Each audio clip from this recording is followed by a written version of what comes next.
Okay, as we continue our conversation on things to do as practices you can be doing in the school for everyone, composting, we're going to talk about, we talked about vermiculture, and now we're going to just look at our bigger composting systems outside. So this is an Eliot Coleman practice I learned on my bigger farm.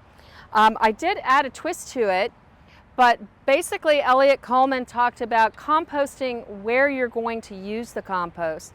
So we have 4 systems on our property strategically placed so that there's a composting system close by no matter where you're working.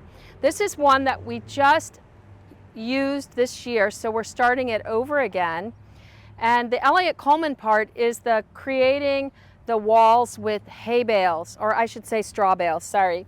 And going about 4 high, capping off the top and allowing it to sit and break down over time. Now, because we're not turning it or watering it, it takes longer for it to finish, about 2 years. So this one is just now 2 years old. But we're starting it over and it will be finished again in 2 years.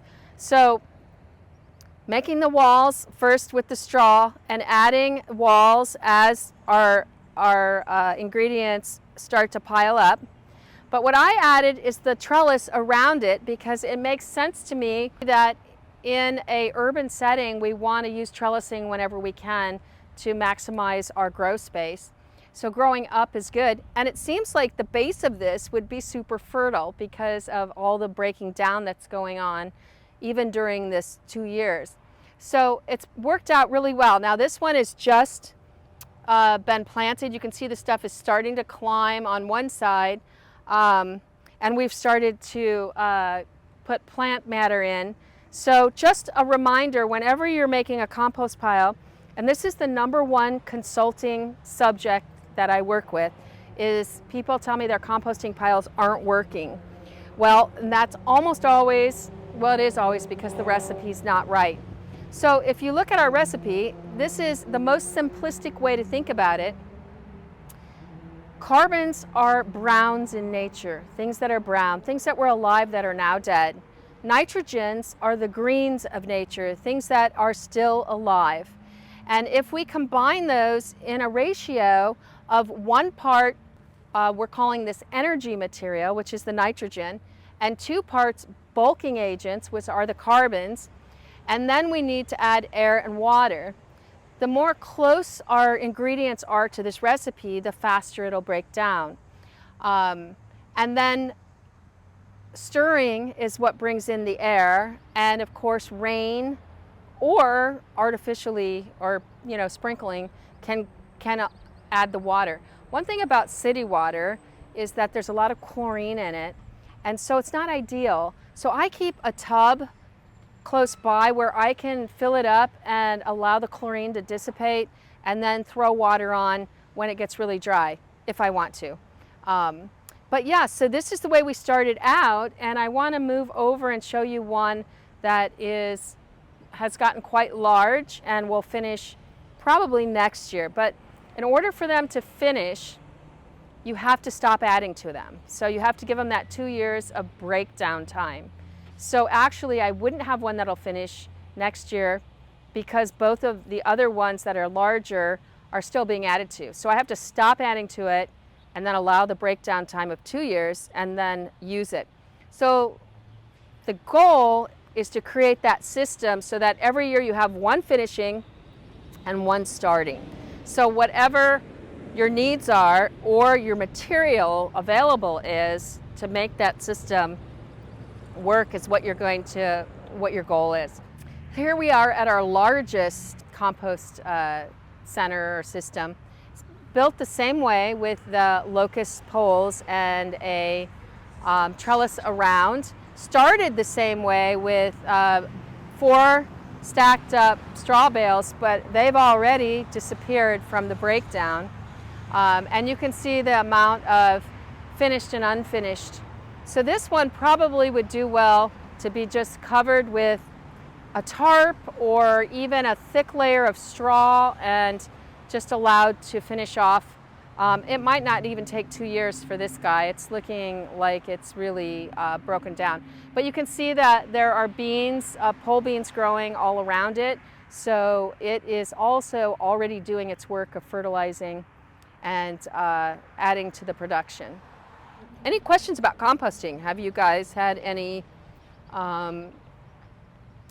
great successes that you want to share, or challenges? Yes. This isn't directly about composting. Chlorine in the city water. Yes. On average, how long do you have the water sit out until you feel like the chlorine has dissipated? Well, if it's open, it only takes a couple hours. Okay. Yes. So all the water that we give our animals ideally would sit for a couple hours before we gave it to them. I know we have gotten out of the habit on our chickens, but we do have watering cans that we try to fill. So we're actually filling at the end of the chore instead of the beginning of the chore, so that we always have it ready. That's ideal. Okay. Yeah. So it only takes a couple hours. But you know, if we're getting regular rain, and again, just like the vermiculture, ideally 75% moisture is where you're going to get the fastest breakdown. So yeah. So that's building in the exact same format here, or had it been, has it moved around this little quadrant? No, this is the spot, the exact spot. What we did was added that as a guild project at the end of the school year. There's some apple trees there, and we've had a tremendous problem with bindweed, which you can see starting up again. So we've done a couple different things here, but no, this has been the location. And this framework has lasted for years. Yes, so these were trees that were thinned out of a tree farm kind of situation, a forest, a managed forest, and they're all hardwoods. So these have been in here, I'm trying to remember when we started, when we put this first one up, 4 years probably. So this is the second round on this one, third round on this one. So yes, you want to make sure you have hardwoods, and I believe these are locusts. So they are known for being great fence posts. So yes, and a lot of the infrastructure here is it has been gotten from various donations, estate sales. Yeah, so there are ways to